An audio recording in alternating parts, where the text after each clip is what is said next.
بسم الله، الحمد لله، والصلاة والسلام على أشرف خلق الله سيدنا محمد وعلى آله وصحبه وسلم. الحصة حقتنا دي الحصة الثالثة في مقرر الشهادة السودانية للصف الثالث، الوحدة الثانية اللي هي باب الموجات والضوء.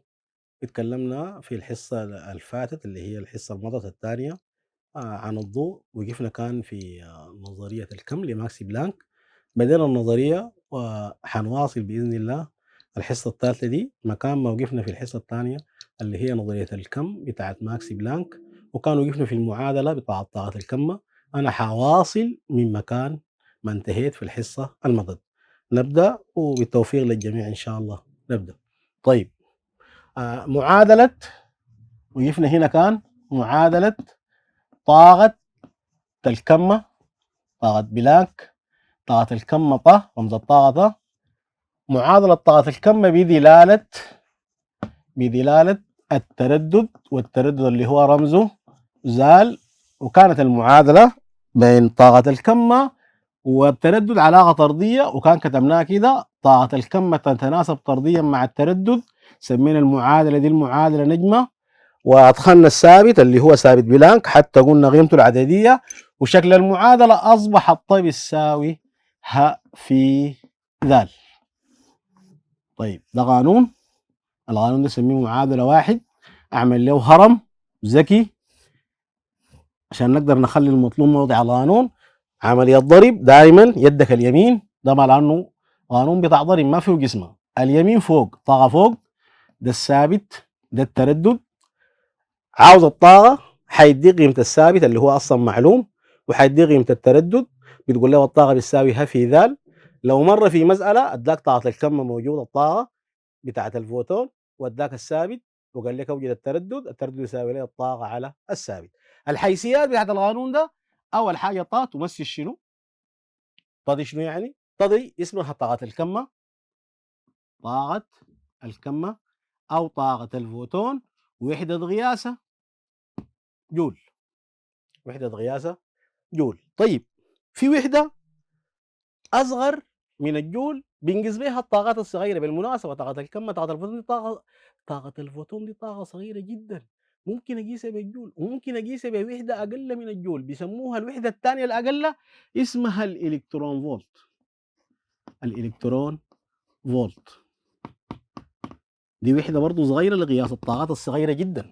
يلا، تعريف الإلكترون فولت ده قاعد يقولوا تعريفه هو الشغل المبذول، هو الشغل المبذول لنقل إلكترون واحد، إلكترون واحد بين نقطتين،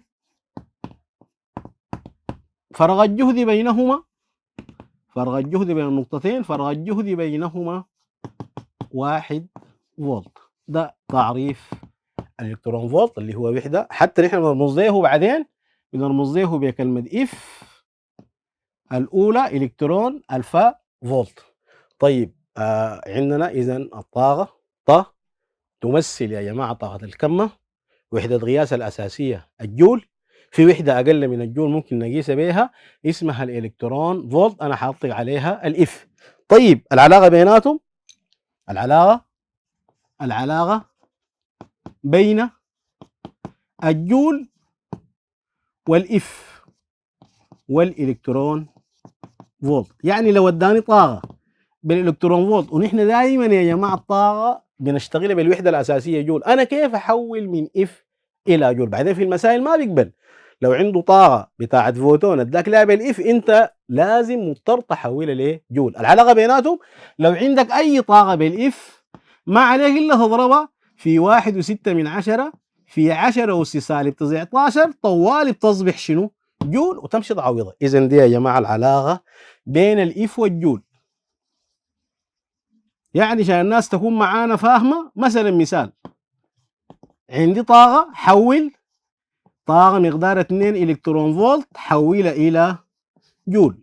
لقيت طاقة في مسألة 2 اف، انت مطالب انه الطاقة بالجول. طيب، تعمل شنو؟ تقول لي والله يا اخي الطاقة دي 2 حاضربها في كم؟ في 1.6 في 10 أس سالب 19. بالمناسبة في ناس عندهم مشكلة مع الفاصلة العشرية. المشكلة دي حلها سهل.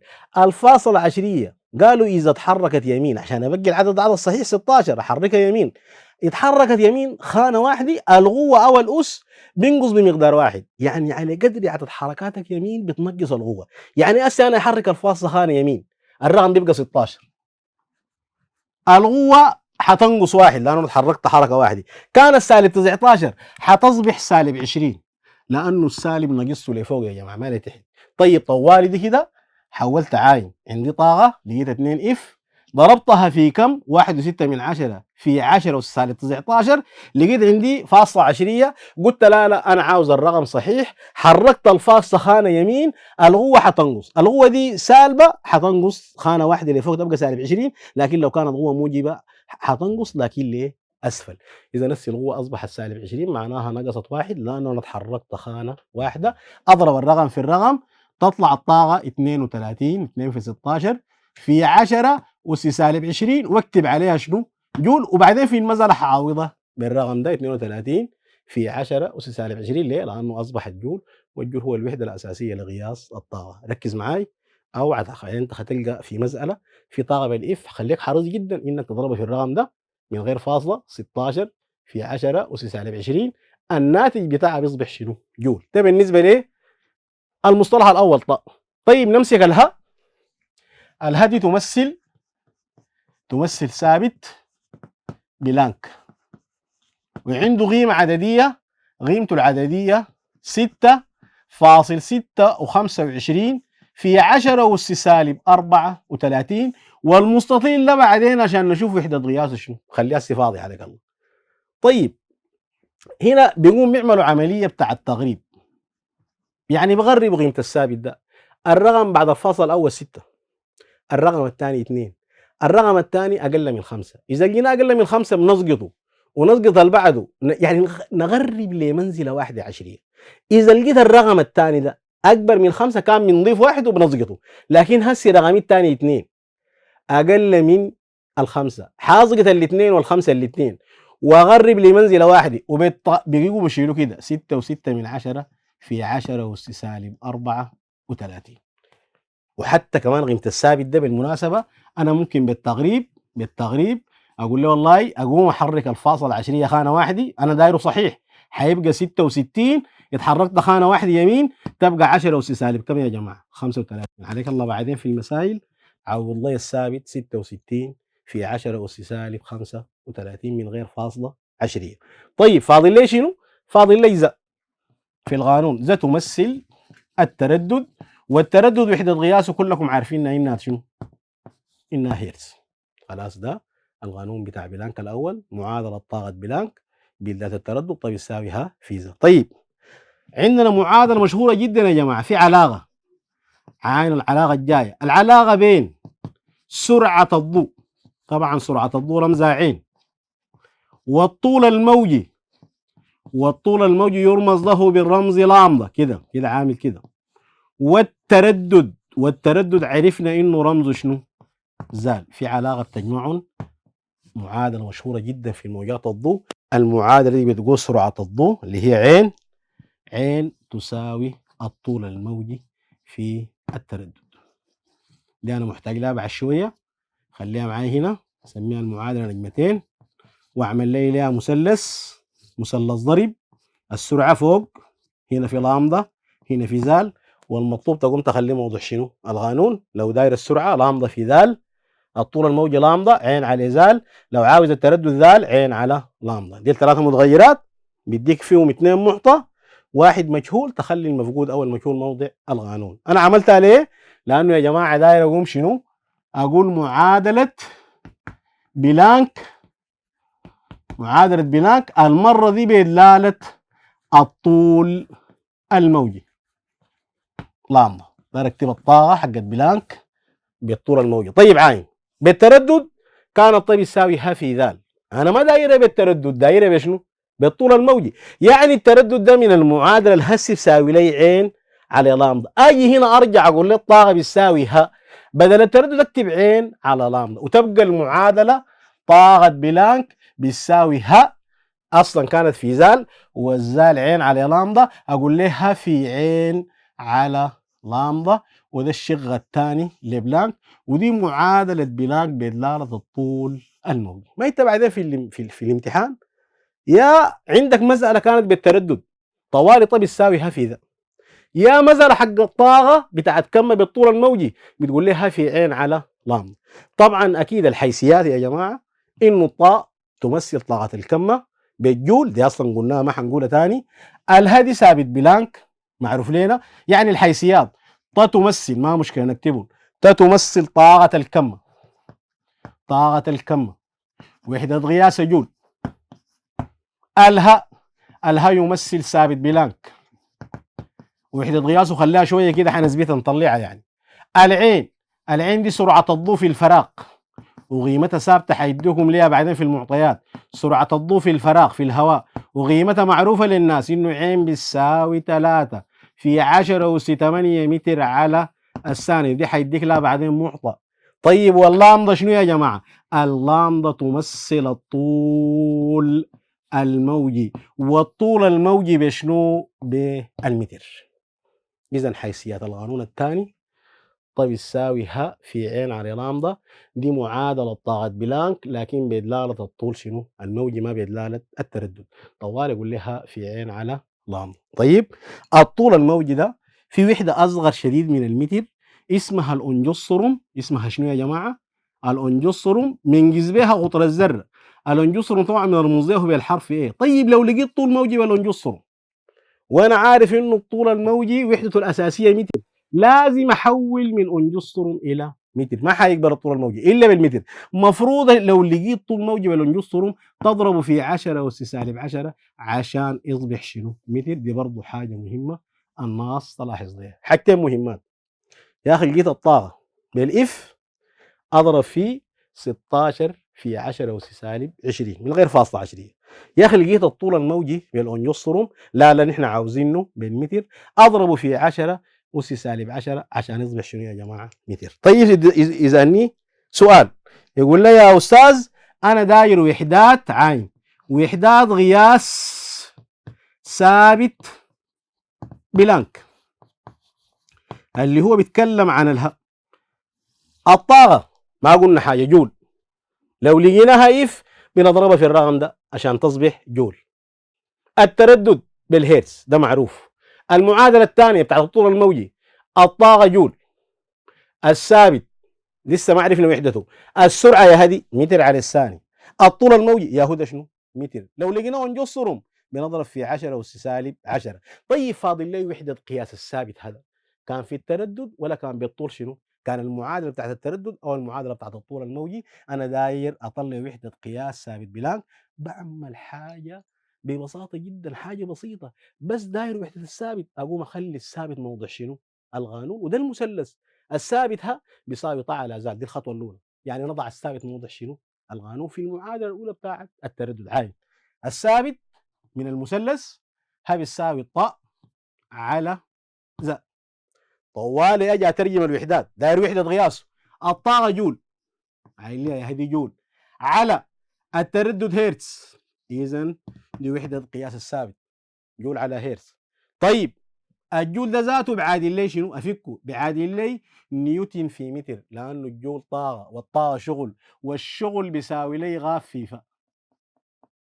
الطاقه شغل والشغل الجول، والجول ده بعادل لي القوه نيوتن، المسافه متر، اذا الجول بعادل لي نيوتن في متر. عشان كده افك الجول ده واكتب وحده مساويه له اللي هي نيوتن في متر على هرتز.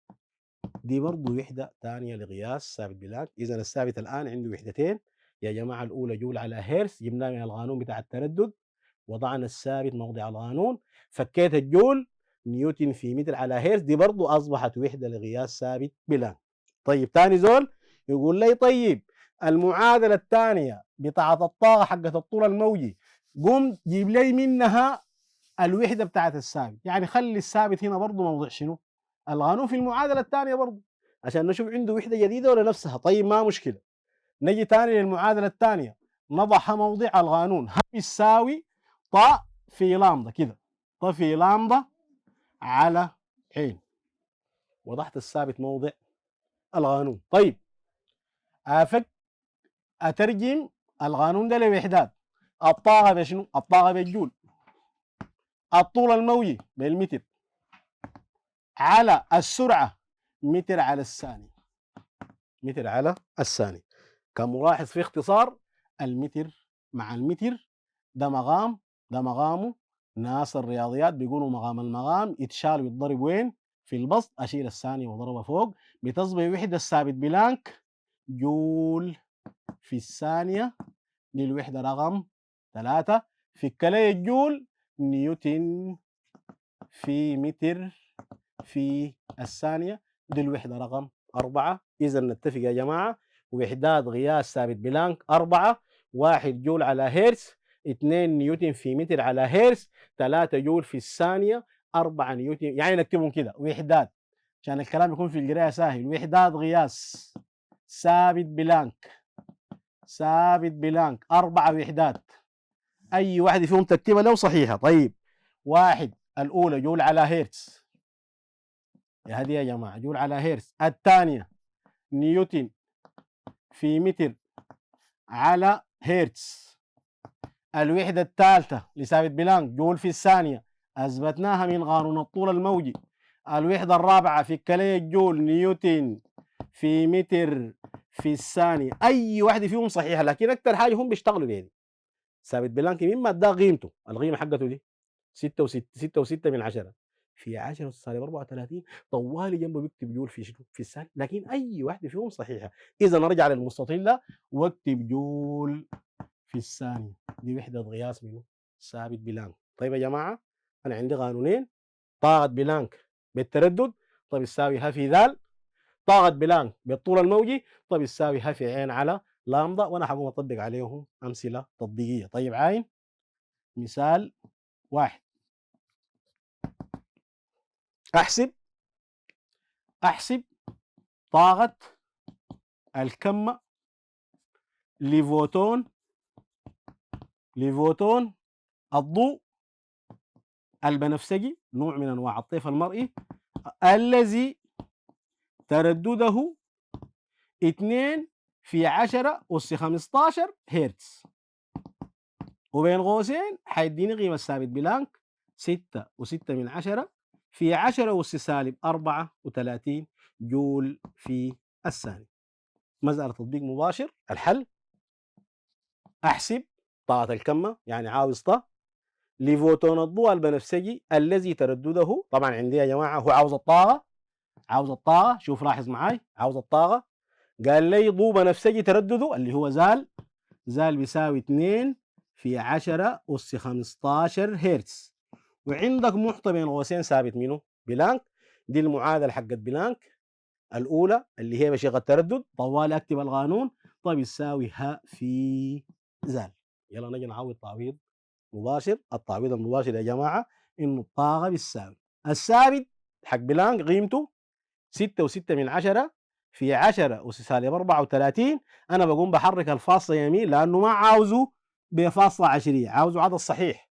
هحرك الفاصلة خانة واحدة يمين، القوة تنقص تبقى سالب 35، واكتبه كده 66 في 10 أس سالب 35. طيب التردد قيمته كم؟ التردد معطى 2 في 10 أس 15 في 2 في 10 أس 15.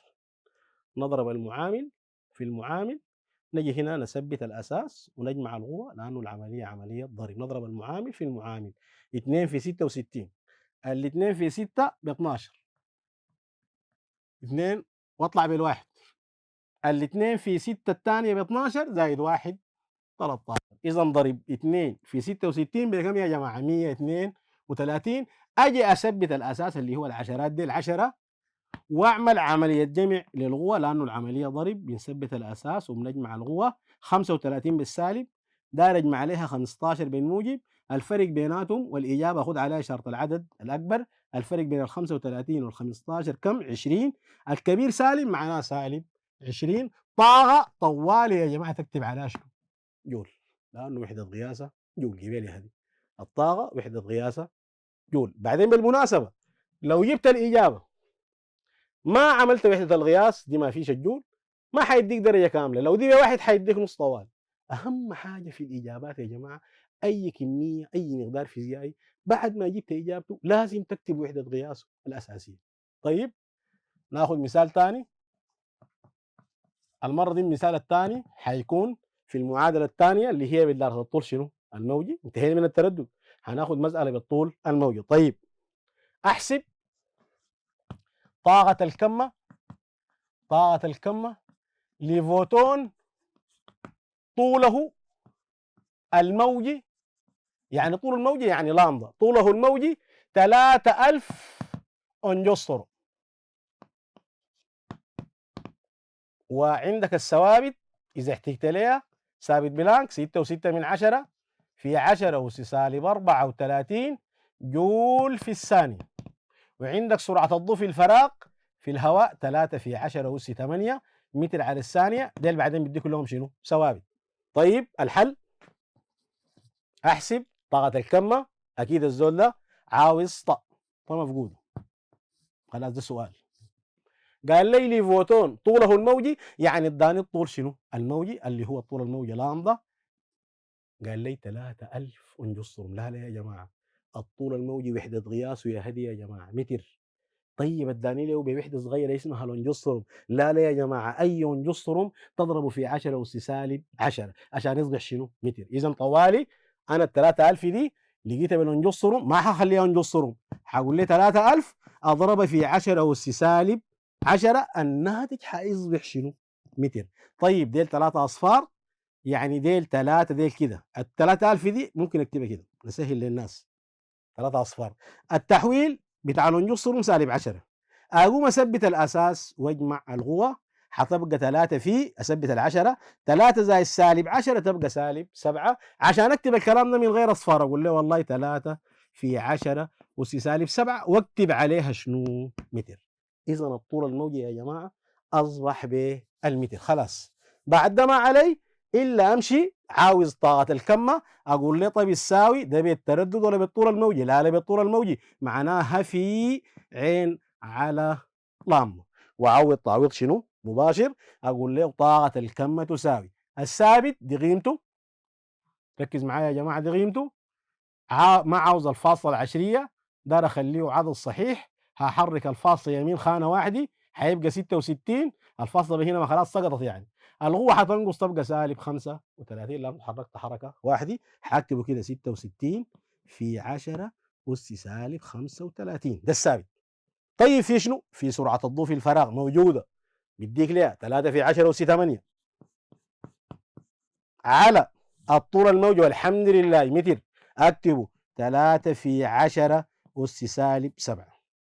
أول حاجة في اختصار الثلاثة مع الثلاثة، القوة في المقام دي بأساسها يا جماعة أفضل لي أقوم أرفعها البسط. لو كانت قوة سالبة أحولها قوة موجبة، لو كانت قوة موجبة أحولها قوة سالبة، عشان بعدين العملية لما تكون عملية ضرب في الأسس بتجمع القوة سهل. لكن لو جيت للقسمة، قسمة الأسس طرح، الطرح صعب شوية على الطلبة. عشان كده القوة في المقام دي طوال يعمل لها خط كده وودي لك سهم فوق، لقيتها هذه 10 أس سالب 7 ارفعها 10 أس 7، لقيتها بالموجب ارفعها سالب، لقيتها بالسالب ارفعها بالموجب. بقت عملية ضرب، حثبت العشرات واجمع القوة، سهلة لي جدا، احسن لي من القسم طرح يا جماعه. طيب يا جماعه نجي نشوف الباقي شنو. اول حاجه الرقم الباقي الصحيح 66 يا هدى. طيب في نثبت الاساس العشرات ديل، نثبت واحده فيهم ونقوم نجمع قوتهم. طيب نجمعهم 8 زائد 7 15، السبعه دي جات من تحت كانت سالب يا جماعه، 15 بالموجب 35 بالسالب نجمعهم، الفرق بيناتهم اكيد سالب كم؟ 20. طاقه طوالي مغمد اكتب عليها شنو؟ جول. الحمد لله حمدا كثيرا مباركا. نتمنى انه الحصه تكون نالت رضاكم واعجابكم، ونوعدكم في مقبل الايام اذا مضى الله في الاجال تكون عندنا حصص ثانيه ومتوفره على منصاتنا في وسائل التواصل المختلفه. كان معاكم استاذ الشاطر، ورايكم يهمنا شديد، والعفو في العافيه.